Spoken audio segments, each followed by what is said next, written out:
There are broadly three schools of user interface. At the top of the tree, you've got web pages. You might not want them to be at the top of the tree, but they are. They're the dominant species of user interface on the planet today.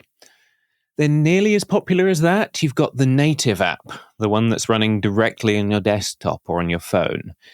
And weirdly, even though that often has fewer moving pieces than a 2-tier or 3-tier web app, it's usually more expensive to make. That's a paradox I shall not seek to explain this week. But then, hidden in the corner, unloved by the world, but loved by us programming types, is the command line app, the simplest user interface you can get. Type in commands, get answers. What more could you need, provided all you need is text? Well, this week we're going to look at a fourth and somewhat forgotten category. We're going to stay in the terminal, but we're going to make it work harder. And we should make it work harder because provided your expectations center around text, a terminal is a surprisingly rich rendering engine, especially the modern ones. And there's a lot we can build if we have a surprisingly rich user interface library making the most of it. So that's this week's topic, text user interfaces, or TUIs as they're known. It's not a new idea, but it's about time we rediscovered it and gave them a new lease of life. Joining me for this is Orhun Parmaksız. He's one of the lead developers on the Rust TUI library called Ratatui. And he's going to explain Ratatui's architecture, what you can do with it, and how far its users are pushing the idea. They've got fun projects from aeroplane trackers and games to useful stuff like really rich Git clients. So let's dive into the text user interface. I'm your host, Chris Jenkins. This is Developer Voices, and today's voice is Orhun Parmaksız.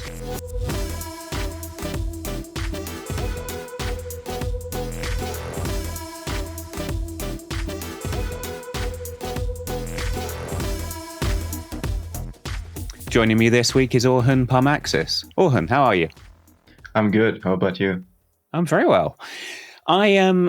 I'm looking forward to you taking me through what in some ways feels kind of retro, and yet you might be able to convince me it's the future of user interfaces. Absolutely. You've been working on a library for terminal user interfaces, right? That's true, sir. Tell me about that. Why terminal? Let's start with the why. Why terminal user interfaces? Okay, so I need to tell you a bit of a story first. Obviously, I'm not like super old in the like the computing scene. Don't take it personally, by the way. But apart from, I wasn't about to until you said that. I mean, I don't have much experience. Is basically what I'm trying to say. Sure, and I started using Linux like maybe 6 or 7 years ago, and while I was doing that, I realized terminal is something life-changing for me during my day-to-day operations and so on. And then, I started writing command line tools, and at some point, I started writing TUIs. And I was like, wait a minute, are we really using the full potential of the terminal? Because now we can draw stuff in the terminal, but maybe we can do more things that take things up a notch and so on. And then over the years, now there's something called Ratatui, and we are trying to push the boundaries, basically. Okay, well, let's talk about those boundaries, because I would imagine most people who've dabbled in writing terminal apps have got as far as really nice printf layout, maybe with some color escape strings, right? What you're talking about is taking it far beyond that. So basically, when you think about the history of the terminal, back then there was VT100, ANSI escape codes, colorful programs, and so on. But these days, I started seeing like music players, things that you can run in the terminal, which helps you, for example, read PDFs, colorful games, and like many more things like this. And what I mean by pushing boundaries is basically taking these limitations and finding workarounds, and then like using terminal as like as something graphical rather than just text. Of course, at the end of the day, it's just text, but we are finding ways to using that technology to basically render various things. So yeah, even images. Okay, so let me pick up on the PDF thing. I wouldn't have thought it's reasonable to render a PDF in a terminal window. How are you doing that? How successful is it, and how are you doing it? I don't quite remember the name of the project, sadly. I can check it out later. But there's one project actually written in Rust and uses Ratatui. And it's basically like, you run it and then you get the PDF output with images and everything. And you can scroll it and you can basically do whatever you're doing in the terminal without, running something else and then using that program, learning about that program and so on. It's just everything is there. So it is a super reasonable thing to do, I would say. And now, since you're already in the terminal, certain things probably, and those certain things like key bindings and so on apply to those applications. So, for example, if you use Vim, you probably can use the same key bindings in those applications as well, because everyone usually follow the same standard. So, yeah. Yeah, I'm one of those people that uses Vim like key bindings watching YouTube. So that definitely appeals. Yeah, absolutely. But how can it work? Because like you mentioned VT100, right? I think of the terminal as a thing that pretty much just displays text, or maybe colored text or bold text.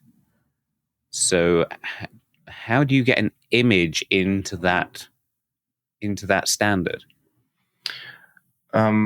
First of all, I'd like to mention something kind of interesting, because I was thinking, yeah, of course, back then we were just rendering those type of simple text and so on. But then I discovered this VT100 art and animations website, which contains a list of animations and like list of very cool art made in like 80s and 90s by some random people. And there's just, like, I don't know, 90 files which you can run, and then it just contains ANSI escape codes, but you can see like a scene or something, or like some fun animations going on in there.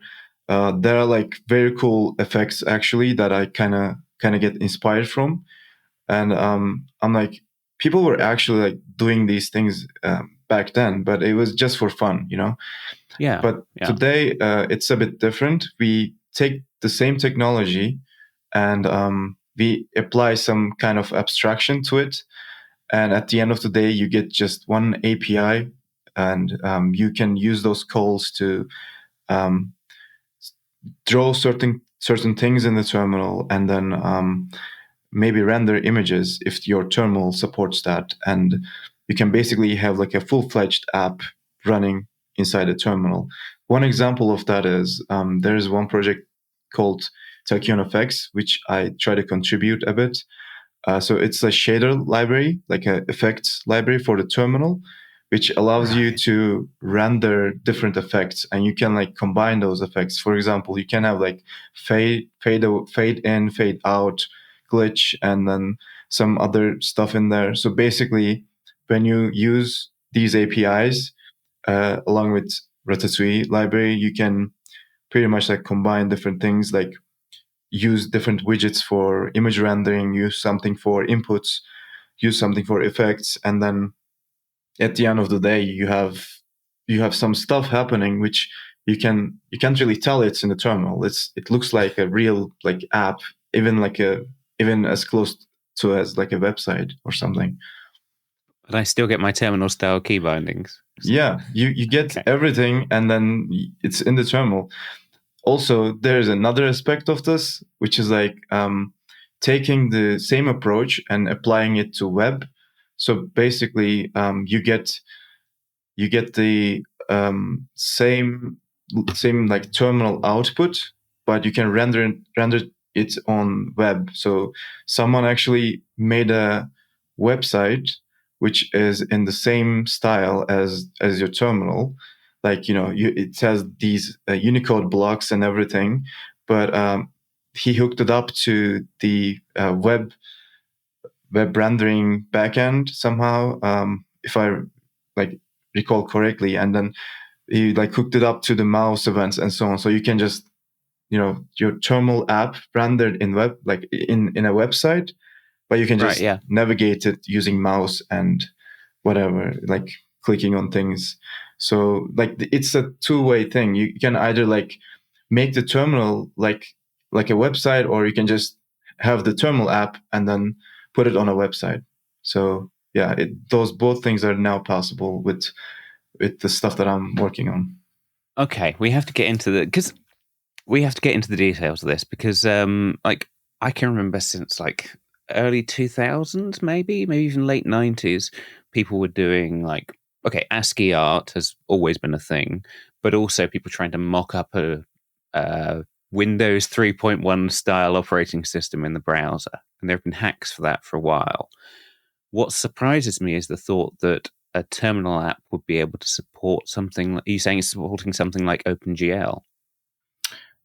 Yeah, essentially, we're moving towards something like that. Right now, it's not. So there are like, first of all, there are terminals will use OpenGL for rendering. GPU powered terminals such as Alacrity, Western, and so on. I'm giving Rust examples, but I'm sure there are like others too. And we can probably in the future hook it up those like GPU calls, and then like use the like GPU for actually rendering something in the terminal. It's a matter of time, I see it, because now you don't really expect anything to see when you work on just one project. For example, I work on this TUI library, right? And then people just come up with really crazy stuff, and I don't know what to expect at this point. So I'm like, tomorrow might be the day that we have GPU rendering, or tomorrow might be the day that we have this crazy thing. So yeah. So what you're saying there is that modern terminals are going to use the GPU to do their rendering anyway. So we could crack that open and put some support for that into, if not user space, in programmer space. Yep. Essentially, that's what I'm trying to say. And right now, I'm trying to like contribute to different terminal projects. There's one terminal called Rio, which I met the author. He's a really cool guy, and he's like open to new ideas and so on. And I was like, maybe if I start learning the internals of the terminal a bit, and I like try to communicate this in a good way. If everyone agrees, maybe we can have this thing even like sooner than we expect. So yeah, I'm really like trying to push the boundaries at this point. I'm like trying to render effects in my free time. I like live stream on YouTube, and I'm like trying to render some cool stuff on the terminal. Basically, that's what I'm working on these days. Oh, cool. Okay, well, in that case, let's get into the architecture of it. Give me the overview of how your library Ratatui works if I want to develop a text-based UI. Yep. So in the world of rendering, there are like two approaches. One of them is immediate mode rendering, and the other one is retain mode. In the traditional GUI apps, it's usually retain mode. So you set up your UI once, you have everything in place, and then when you want to update something, you go to the specific widget and you tell it to update whatever it has, right? In the terminal side of things, in the Ratatouille side of things, we use immediate mode rendering, which means you have a render loop, and everything is like rendered from scratch for every call, like every frame on every step. So this is how it works basically. You get like you get some types to work with, and you get a closure, we say in Rust. So in that closure, whatever you do is being rendered just once in that loop. And in that loop, you can like have a state, and based on the state, you render everything from scratch. Well, this sounds a bit bad when you just say this. It sounds like we're wasting resources, or like it's too much work to render everything from scratch. But in reality, it gives us actually a bit of a flexibility, because, as I said, you have a state and you want to change the state, you just modify it, and on every render call, the whole UI changes instead of changing like specific parts. So it's super simple logic in there. And for event handling, you have a couple of options, but it's very similar to the render loop as well. You have like some backends, and in those terminal backends, you can pull some events. And when you get the events, you just based on that, you do some operations. So it's just essentially two parts, or maybe let's say three parts, and the third one is just actual rendering of the widgets, which consists of characters, Unicode characters, and like box drawing characters, which you can like check out. It's basically like constants all over the place, and we take those constants and like have some logic there, and we just draw something. You want to have a list, we just get the items and render them. You want to have like a chart, we have characters for that, they're just rendered. So yeah, just three parts essentially. Right. Yeah, I want to dive into that part specifically, because I can imagine writing an app that says I'm going to fancily print F3 lines for my user display. So I send the VT100, clear the screen, go to the top left of the screen, 3 print lines, and repeat as necessary. Right. Yep. But you've layered on quite a lot of stuff in addition to just printing text. So there's a lot of stuff that comes out of the box for, as you call them, widgets. Yep. Tell me a bit about those. What goodies do you offer for creating an actual UI rather than just some printed strings? So we have a lot of widgets actually, and those, like I said, those consists of basically characters. And for example, you want to, let's say, have some tabs in the terminal, right? You like you just construct those types, like these structs, and these structs have some fields or like some properties that you can change, and you use those like things to pretty much set up what you want to show, and it just all happens in code. So we have like some level of abstraction there. You don't have to deal with a lot of things. You just create the struct, and then you give that struct to, or let's say that struct implements a trait, and that trait basically means that that thing is renderable in the terminal. So we apply the same abstraction for every widget, for tables, charts, gauge, and canvas. I don't know. And we just basically render those things. And if you want to create a custom widget, which I mentioned briefly, by saying there's this thing for rendering shaders, there's this thing for rendering images, right? So there are like a lot of third-party widgets which all actually implement this trait. And by just pulling those libraries in your app, you basically can render whatever you want to have in the terminal. So we just basically work like that, and it's actually like super simple under the hood, just combination of Unicode characters. Okay, so I'm trying to think in my head how that's going to be composited up. Because haven't you got like problem? Do you have to build an intermediate model? Because you've got to worry about going top left to bottom right, filling out the tab widgets, and then filling out the lists correctly. And if you've got different panes, how are you going to how are you going to render those? Do you render them separately, or do you try and figure out what the left to right order of the final characters would be? So we use something called buffer. It's an underlying type, and buffer is basically consists of the cells in the terminal.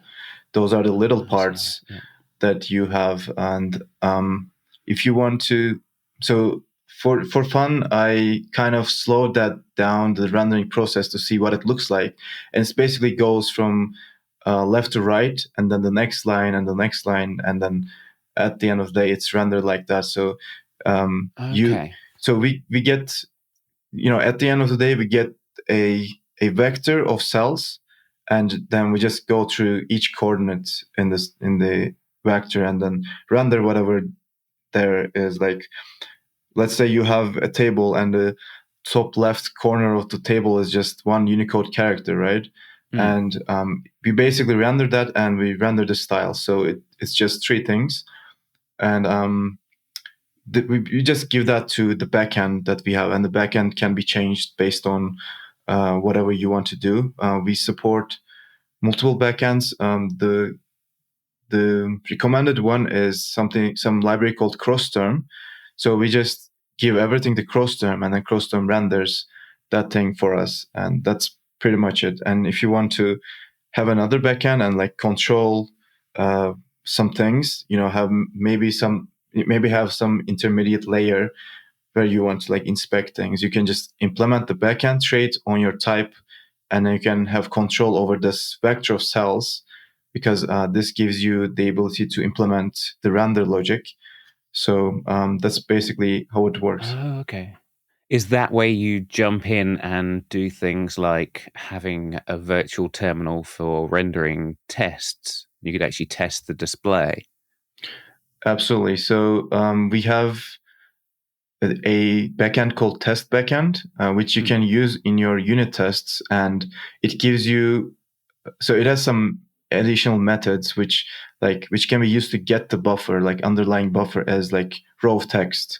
So you want to write unit tests for your TUI application. It's super easy. You just have these unit tests, and then you have the raw like string, like representation of whatever you want to render. It's basically like strings, right? Because we have like characters and nothing more. And you just copy paste that and like have assertions based on that. And you can just change the like size of the test buffer, so you can test for different terminal sizes. For example, I usually go with something very small so that I won't have like huge strings in tests.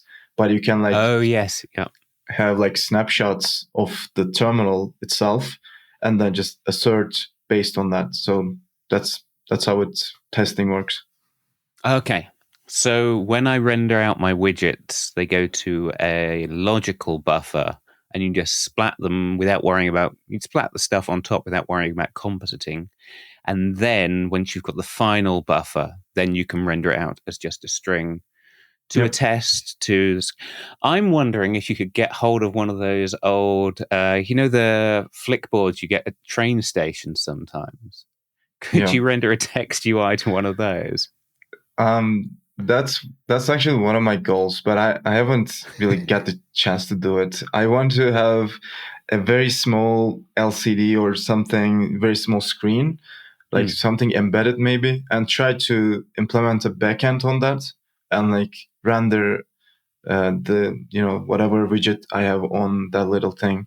I think it should be, in theory, it should be possible, because the backend traits basically gives, like, it wants you to implement, for example, the rendering logic, which gives you the cells and everything. You just render it based on whatever logic you have, and then clearing the screen, setting the cursor positions, and stuff like that. So basically, all the backend functionality is wrapped in this trait.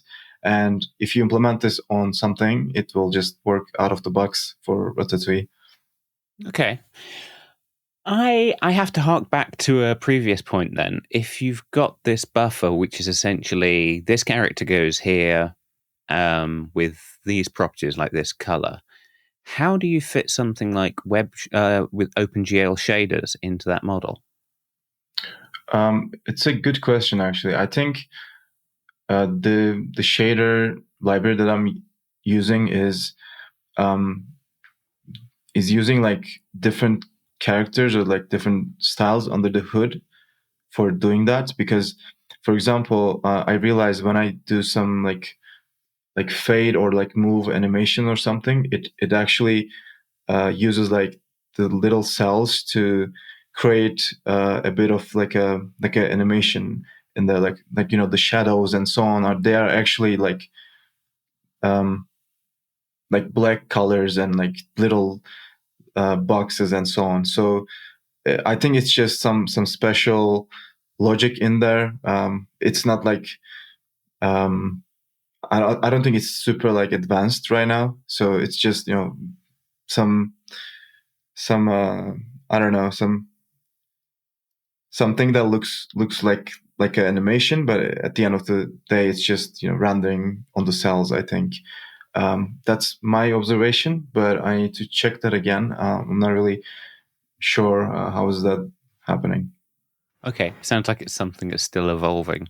Yep. Um, so let's climb up a bit more into developer space for this. Then I'm thinking, okay, so I want to write a text UI for something. I grab this library. I've got a bunch of widgets. Do you have any thoughts on the right way to architect a text UI once it gets complex? I mean, are we doing things like? Are you trying to do things like React style management or Elm, or how's it put together in the large? So we don't like dictate how you structure your app while you are reading the documentation. You can kind of see that we just let you decide whatever you want to do, but we have some templates for quick starting something.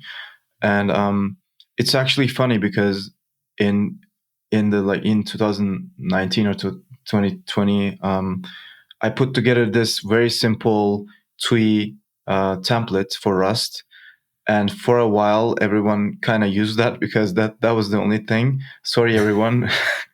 um, and then once we have Ratatouille, we kind of expanded on that a bit, added like async template, then component template, and so on. But today, when you want to structure your app, I would say you can either go with the simplest one, which I kind of crafted, but that does not really scale well. I would say use like the component template that we have, which is similar to React components. So everything, like every UI widget, essentially they are in their own file, and then they have these update and whatever state methods. Like so, it's pretty much like reactive, and Okay, yeah. that's how we like structured the application. Or you can use something like TUI Realm. So this is another library built on top of Ratatouille, which tries to use the Elm architecture and Okay. gives you the freedom to use that. Basically, there are like other ones too. There is one project which uses Flux. I think Flux architecture is there, but these days there isn't a standard, so everyone is kind of coming up with their own way of structuring it.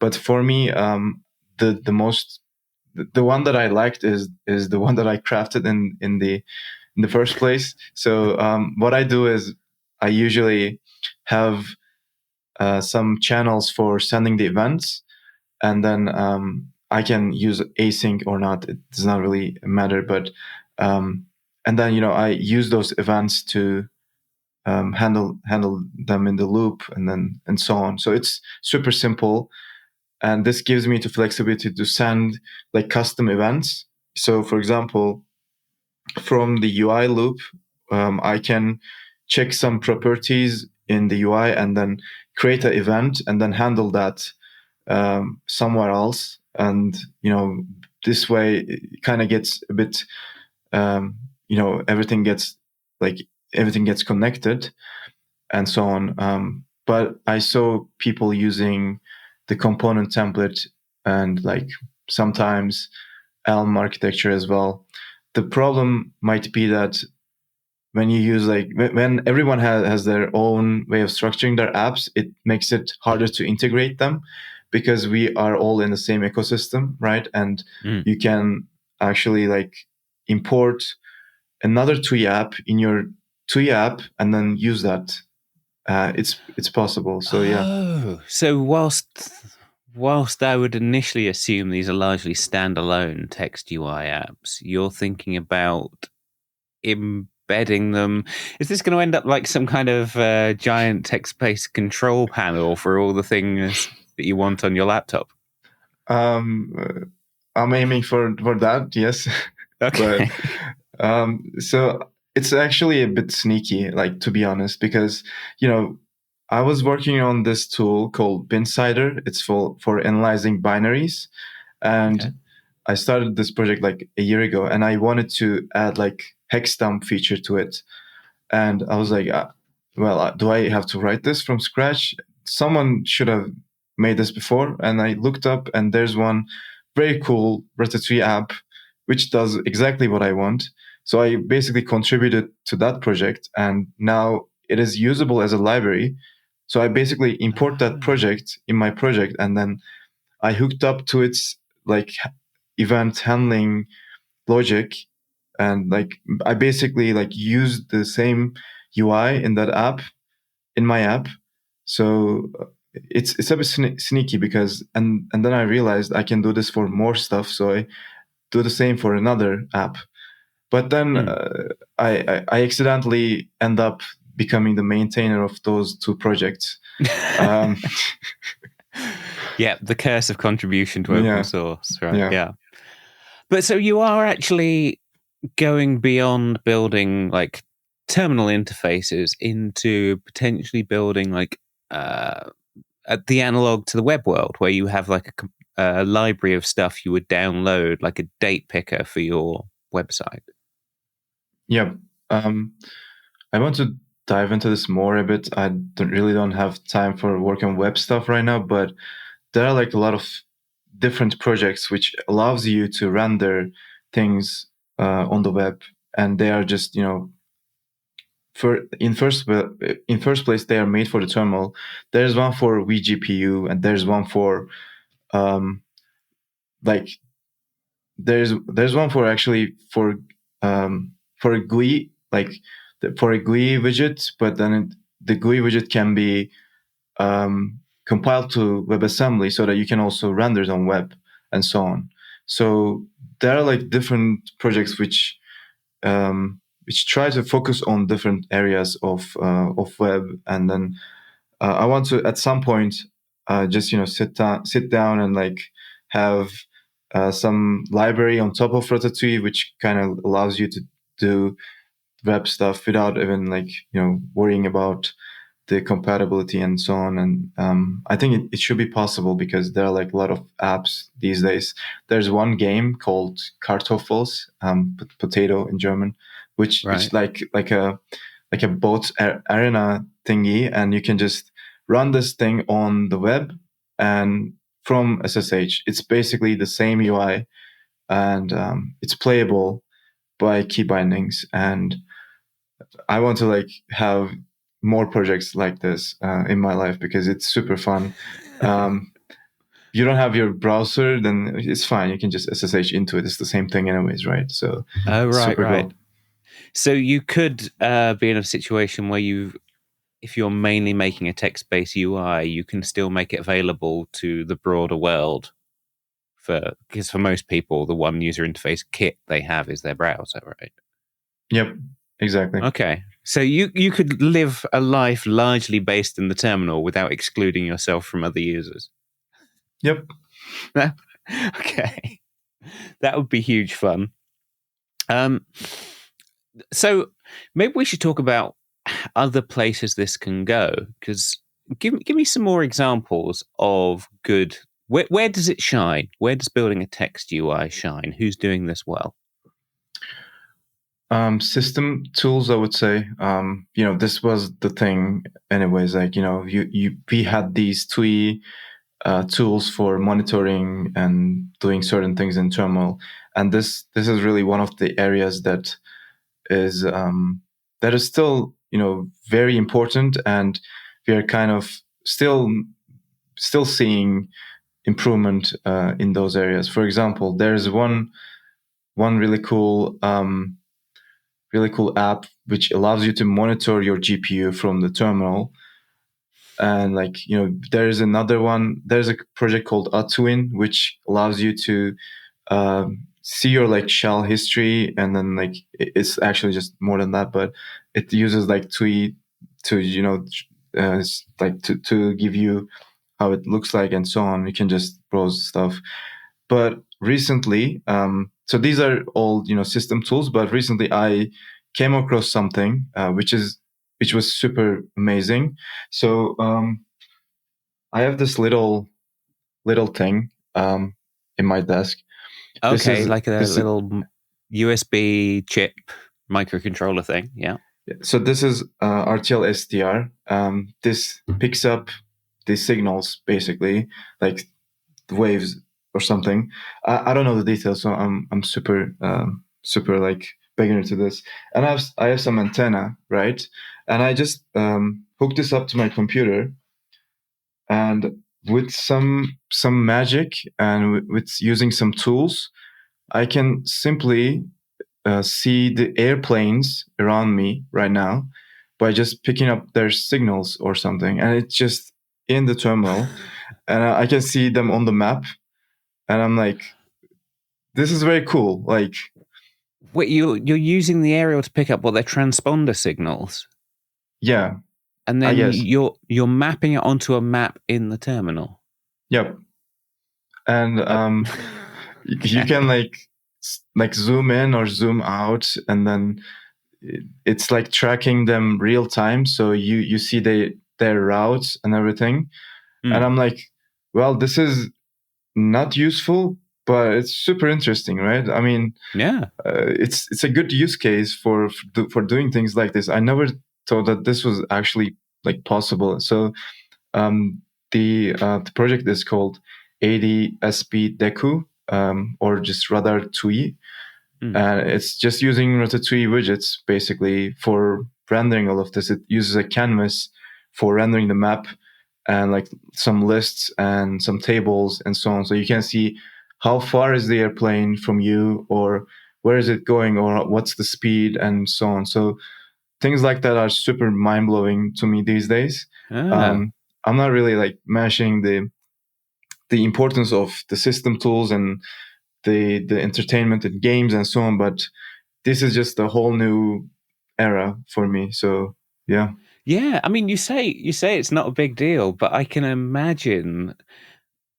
I think probably around the world there are flight control towers using software that basically hasn't changed since the 70s and 80s.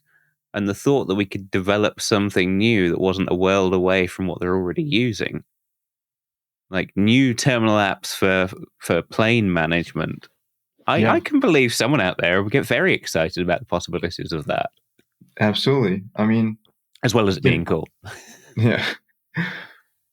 So it's all possible due to, I mean, we have very simple stuff in the terminal. I mean, you want to render a map, it should be possible, right? It's just characters and so on. It's doable, and it's also super efficient. You don't have to rely on a lot of libraries or a lot of GUI stuff running in the background to be able to do this. It's just in the terminal. It does not really use any resources almost. So in that sense, it's also possible to do things that will take more resources in other cases. For example, there's one project called Rust Snake AI something. So it's basically, I don't remember the full name. Sorry if the author is watching this episode.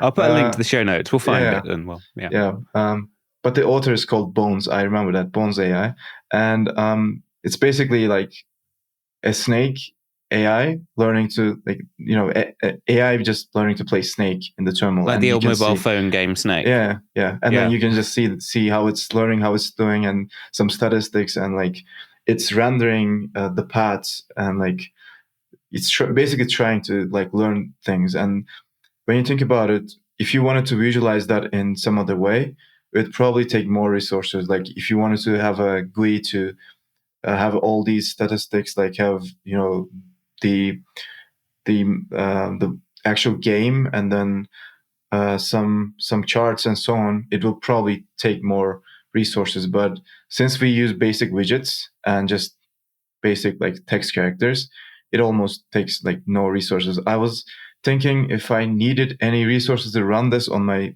computer, I clone the repo and I run cargo run, and it just started running. And I was like, okay, sure, I'll take it. So yeah. This is actually an interesting thing, right? Especially if you're a back-end developer thinking, I've got some data, I've got a process I'm working on.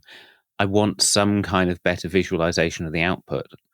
Most of us just default to tailing a log file because it's easy and fast. And probably the next step up feels like, okay, I've got to stand up a web server and build a REST API and then build a web interface. And I need someone who does React to do that just to get some kind of visual feedback that's more than log files. And if you can make that leap very small but still much more useful, I think you're onto something. Absolutely. I saw something similar to that just last week. I think there's one Rust project called Deoxys, and it's for full stack development. I haven't used it, by the way, but it's kind of popular, and I saw that they're actually building a TUI right now for for the development tool. So basically, I tried this out, and I packaged it for Arch Linux, and it works super well. Basically, when you run something, so it's live reloading, right? And you can just basically disable many, like you can like tweak the settings, app settings, see the logs and everything. And all you need to do is just run this TUI, and it will be there while you're working on your thing. And you can see the logs, you can see what went wrong, and then your basically other settings and so on. You don't need to run cat or tail or whatever command to get what went wrong and so on. So Yeah. it's actually super cool when you think about it from the development perspective. And I like those type of things. Basically, they are really useful at the end of the day. One other example is I don't like systemd. It's kind of hard to manage some services sometimes.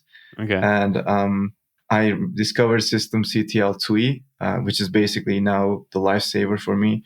I can see the services there, the logs and everything. Otherwise, when you use you have to run systemctl whatever, or journalctl to see the logs and so on. So right now, I don't do any of those. I just run systemctl to get all the logs and stop or start services. It's super easy. Yeah. Because there is something wonderfully discoverable about user interfaces. They can often be like showing you what's possible, what the options you have are when you run them. And if we could just there are places where we need to get that without dragging people away to some web-based tool, because the data's right there in the terminal. So why can't I see it in more rich ways right there? Yep. Did I see there was someone who'd done something for managing Git as a text UI? Yes, there are actually a couple of ones. Should have guessed there'd be more than one by now. There's one called GitU. There's one called Git UI. There's another one. What was the name? This one was actually kind of cool because you could see the commit graph, and when you use git log, it shows you the relationship between branches and so on. This one was able to do that. I don't quite remember the name, but we'll share links anyways, I guess. And I looked into it. It's actually like rendering images for that part. You don't really have to do that. Like you can probably like use some text-based characters to show that thing, but it's actually like a still image and it's just rendered on the terminal. So it was kind of cool to see that happening. So yeah, there are like a lot of Git stuff. There is one that I'm building actually. Yeah. So I have this tool called Gitcliff. I have the logo over here on my T-shirt. It's for changelog generation. So you just give it the Git history to this tool. It gives you like a pretty changelog. And right now I'm building a TUI for this, which lets you explore different formats or configs. And in real time, you can like see your changelog rendered in the terminal as markdown. And if you edit the config, it's being reloaded and it changes on the terminal. So you can pretty much like experiment with different things and find the best config for your application. And it all happens in the terminal. It was a CLI tool, but now I'm like, why not a TUI, right? So yeah. Yeah, absolutely. I can imagine how that's architected, right? Like I can imagine writing some Rust code that watches certain file timestamps for changes or something. Is there any means by which I can live reload the app I'm developing? So my Ratatui code, can I live reload that running beyond just like doing a watch on the files and doing cargo run? Do you mean for seeing the UI layout change over time? Yeah. Like while you code, you want to probably see the UI so that you can like have a better understanding of how things rendered and so on, right? Yeah. Yeah, I can. Yeah, I did that once or twice. It's possible. Basically, you can use a tool called Cargo Watch, and you basically run this tool, and then when you save it, just reloads everything, reruns it, and you can see the UI change. But then I'd have to worry about getting the TUI back to the same state, right? Yes, that's something that is not supported right now. I don't think anyone like really worked on this, but it's a really good idea. I sometimes need this thing, especially while I'm starting out a new TUI project. It's just very easy to do cargo watch and then see the updates. But at some point, you want to like do more things. Maybe you have some menus and so on, so you want to reload those and stuff like that. It's not currently supported, but it's a good idea. I'll actually bring this up to the team. Okay, that sounds like a fun project to to go into. I guess it would come back to this idea of having the state of the app separate from the rendering, and then being able to serialize that, perhaps. Yeah, I think designing out loud.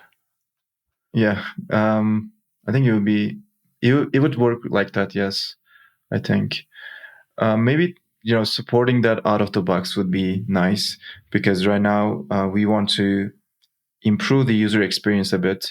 We want to have tracing inside Ratatouille apps as default, or like as a feature, because there's no logging as of now. You have to edit yourself.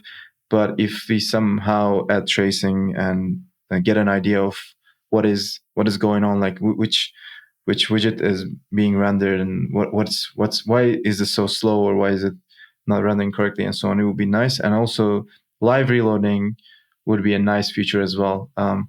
There are like a lot of work to do, basically. So yeah. Yeah, I am impressed with how far you've got already, because I will admit I've been playing around with the library myself and building some stuff up, and it's nice not to have to build a user interface that's usable to someone like me, but has my favorite key bindings and doesn't force me to think about how I'm going to serialize all my data to JSON and back before I can get anything working. Yeah. I am. One thing I'm wondering, right? So looking at a library like this, I'm thinking one of the great places for ideas for things you could build with it would be to look at Vim and Emacs plugins and say, hey, they're trying to push the boundaries of what you can do while you stay in your editor. Yeah. And then I'm wondering, right? So a thing I do a lot in Vim is I've got Vim open and I can pop in an embedded terminal within that. And I can do some terminal stuff within Vim, which is running in a terminal, right? I'm wondering, can I build a Ratatui app and have something that pops up an embedded terminal in it? Or is that too meta for your library? It is possible. There is one widget which you can just use in your app. It's called pseudo term. So basically, you can just have that thing rendered, and then you basically have a terminal inside the TUI. And I kind of did that. Like I used that widget for one of my recent projects. I was trying to render the art and animations that I mentioned, these VT100 stuff. But I was having trouble rendering like ANSI stuff. So I was like, what happens if I just throw those things into a terminal? Because if I do that in normal circumstances, they all work. Like I just cat the file and then the ANSI escape codes are being rendered. They look okay. So I just added a pseudo terminal inside my TUI, and then I basically like catted the ANSI escape codes, and then it rendered perfectly fine. So okay. yeah, And it's are you possible. able to communicate between the main TUI app and the pseudo terminal you've got running inside it? Yeah, That could be a bit exactly. of fun.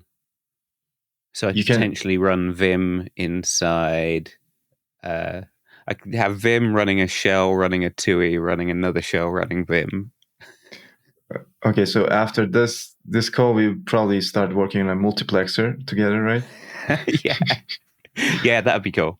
Because I have Yeah. worked in jobs where they like. So I used to work at a place where the first thing they do in the morning was open like 9 different terminals to have all their different logs tailed, and just an app that can lay out a bunch of logs being tailed and maybe something a bit richer would be good. Yeah. There are 2 other big things I want to ask you about, and you've mentioned this several times, and I haven't picked you up on it. Is async Rust for TUIs? Where would that come in? So let's say you want to build something that makes some network requests, right? You want that to be async, of course. So you can basically like use a runtime called maybe something like Tokyo or some other runtime. Use that in your TUI app, and in that case, only thing that you need to do is change the event handling to async, and it's not super hard. So you handle the events async as well, and you can basically use async Rust in your app. I don't usually need this when I don't make network requests or something that requires async, but it's like super simple to do. Okay, so you're literally just switching it over to a reactive app. Yep. That's cool. I can see that working for, like, we've been talking about log files. When they get to a certain size, maybe you would want the processing to happen in the background. Yep. Yeah, okay. Yeah, that's cool. The other thing I wanted to ask you is, like, so you got it running in the web as well. Is that just for call points? Or is it just to check out whether WASM's going to be able to support a terminal? Or is there more to it than that? So everything started with one project. Someone one day woke up and decided, hey, let me have a terminal app running in a website, and I want to have my blog as a TUI app, right?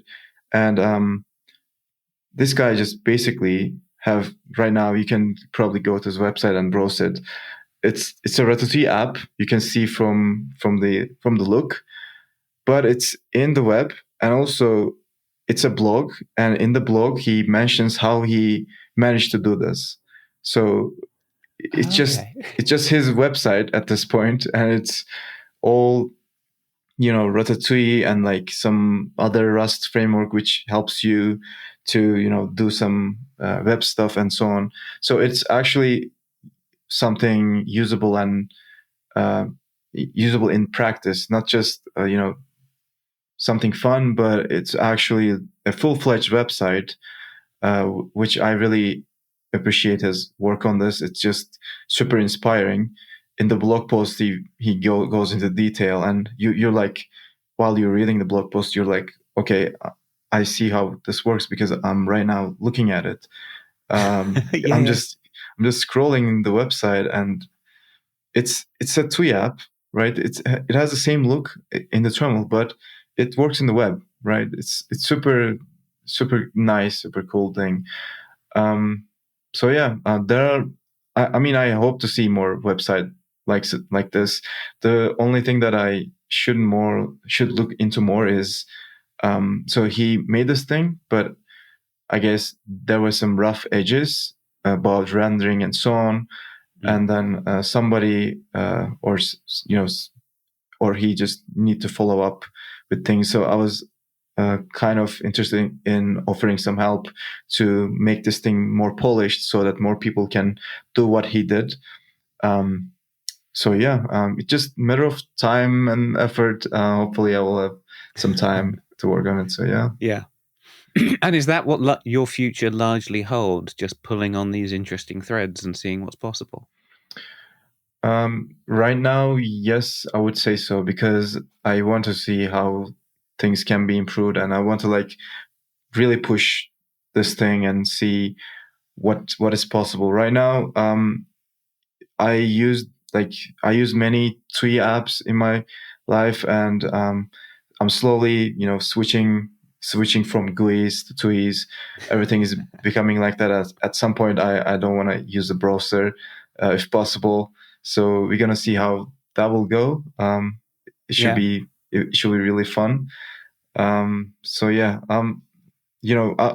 maybe a good starting point would be I can just switch my blog from an actual website to the just terminal, so that you can just SSH into my blog and read my posts. Yeah. That would it would be a niche audience, but you'd know you'd found your people when they start doing that, right? Yeah, totally. I'm not sure how many people I know I could get to SSH into my blog, but that would be cool. I have another project running in my server right now. It's not Ratatouille, but it's actually kind of our competitor. It's a library for Go called Bubble Tea. Hey guys, if you're watching, and it's for basically a Git server, and I hooked this up to my GitHub profile, so you can SSH Git Orhun Dev and then browse my projects from GitHub in your terminal. You can see the readmes, and you can see the commits, branches, PRs, everything. Not PRs, but just Git stuff. But you can simply like browse my projects. So it's super cool. I want to have more apps like this if possible. So yeah. Yeah. One thing that's been on my mind is, could I make a decent... I was thinking of the potential of having something like SQLite or DuckDB bundled with the user interface in one place, and I can just define queries and have them magically show up in my Text UI as seemingly menu items. I think I saw something like this like a couple of days ago. Sort of mentioned it, hoping you might. Yeah. There are some projects like that. There's one project which I really like. It's called Rainfrog, and it's essentially for Postgres right now. But they recently added MySQL support, so that might be interesting. Because this project has so much potential, and they are like really working on this to make it polished. So yeah, I I sometimes come across these database TUI stuff, and it's really good to see all of these, like, all of these fields being conquered by TUI stuff. So yeah. Yeah. And it's been possible for a long time, but I think the key is making the tools to build up rich interfaces much more accessible. So we've just been focusing on the web for so long, we've forgotten that we can do these things. Yeah. I mean, first step, I think we can just get rid of these bloated GUI apps. For example, I know that I'm like throwing some app names again and again, but this one's super cool. So this one, so there's, what was its name? I kind of forgot it because I stopped using it. Yeah, Postman, right? There's this HTTP testing thing, and there is now a project called ATAC, ATAC, and it's basically Postman, but in the terminal. Like, every functionality of Postman is in there.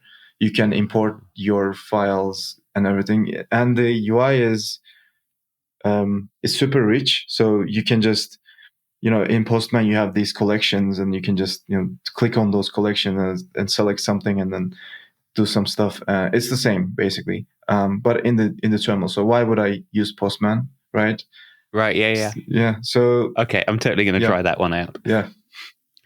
Okay, perhaps then there's a final point. If someone's now tempted to put a text-based user interface on something they're writing, how would you recommend getting started with Ratatui? So sometimes people turned off by the idea of writing Rust, if especially if they are new to the language.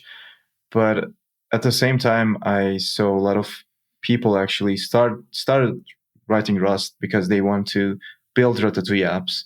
So it's actually super simple. Let's say you never wrote Rust. Simply go to our website. We have tutorials for that. They are like very clear, very understandable, super simple stuff. So should be very straightforward. And you can learn Rust on the side almost. Like, you don't have to.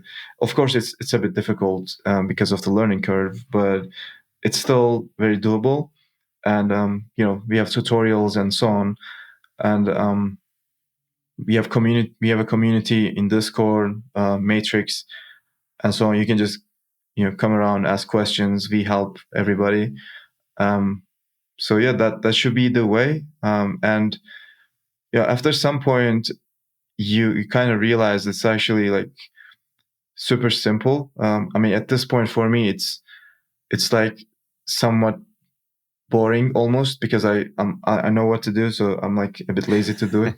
But yeah, should be fairly straightforward, I would say. Okay. Well, I'll endorse that. I've been playing around with very simple text UI for managing things like information from the game Dungeons and Dragons. You've got hundreds of spells, and you can flick through a reference book, or you can go to a web page, which doesn't really work when you're out and about.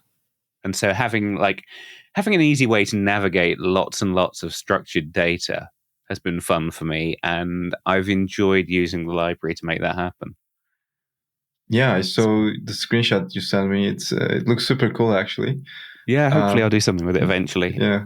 Except I'll have to worry about copyright for the underlying raw data I've got. Yeah, right. Who cares? I'll shout fair use and hope I survive. Yeah. At which point, I think we should probably get back to coding. Orhun, thank you very much for joining me, and I hope the future of the terminal is bright in your hands. Thank you for having me. It was great talking with you. I really respect your show, and I'm happy to be here. Very grateful. Thank you. Cheers. Thank you, Orhun. I think that episode must have set a new record for referenced projects. So go and check the show notes if you want to find them. probably your best start is awesome Ratatui, because that's just a big long list of inspiring and interesting Text UI projects.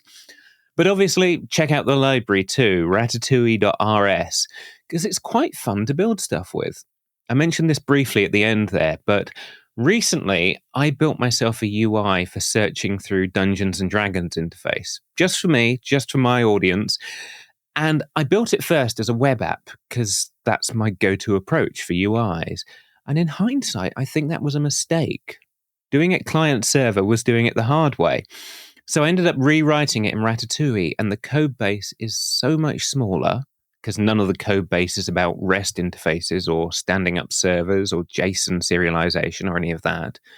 And it's so much easier to use, because I can navigate the whole user interface with all my favorite key bindings. Obviously, it's not the right solution for every situation, but if the target audience is tech, I think it might be the cheapest and fastest way to put together a UI, and I'm very glad I've added it to my toolkit. In fact, on this note, I'm going to go and put in a fuzzy finder for spells. So, if you've enjoyed this episode, please give it a like, maybe share it with a friend. If you want to support future episodes of this podcast, check out our Patreon page, and thanks to those of you who have already signed up. And make sure you're subscribed, because we'll be back next week with another look at another corner of the programming world. I've been your host, Chris Jenkins. This has been Developer Voices with Orhun Parmaksız. Thanks for listening.